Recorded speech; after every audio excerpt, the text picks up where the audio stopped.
અજમેર શહેરથી 7 માઇલ દૂર પર્વતોની વચ્ચે પુષ્કર રાયજનું તીર્થ સ્થાન આવેલું છે.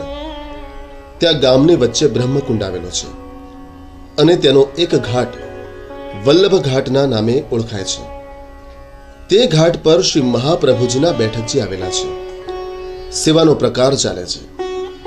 શ્રી મહાપ્રભુજી જ્યારે પૃથ્વી પરિક્રમા કરતા અહીં પધાર્યા ત્યારે આપશ્રી કુંડ ઉપર છોકરના વૃક્ષ નીચે બિરાજ્યા હતા. આપે કૃષ્ણદાસ મેઘનને આજ્ઞા કરી, પુષ્કરજી સર્વધર્મ તીર્થના પિતા છે. શ્રી બ્રહ્માજીનું પ્રાગટ્ય પણ અહીં થયેલું, માટે ભારતભરમાં શ્રી બ્રહ્માજીનું અને સાવિત્રીજીનું મંદિર માત્ર અહીં જ આવેલું છે. માટે આપણે પણ અહીં શ્રીમદ ભાગવતનું પારાયણ કરીશું.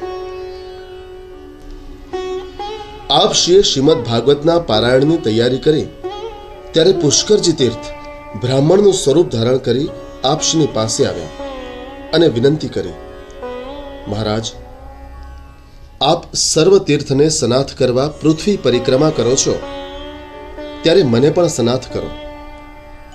ત્યારે આપે આજ્ઞા કરી, તમે તો સર્વ તીર્થોના પિતા છો, તમે આવું શા માટે કહો છો?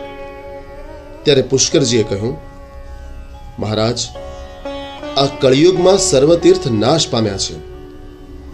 તેમનું આધિદૈવિક સ્વરૂપ લોપ પામ્યું છે.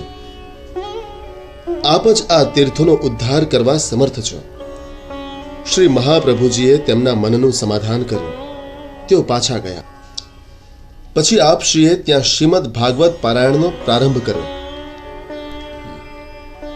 આપશ્રીના દ્વારા અનેક જીવો આપશ્રીના શરણે આવ્યા. આપણે શ્રી મહાપ્રભુજીના આ બેઠકજીને ભાવથી દંડવત કરી જારી ચરણ સ્પર્શનો લાવો લઈએ.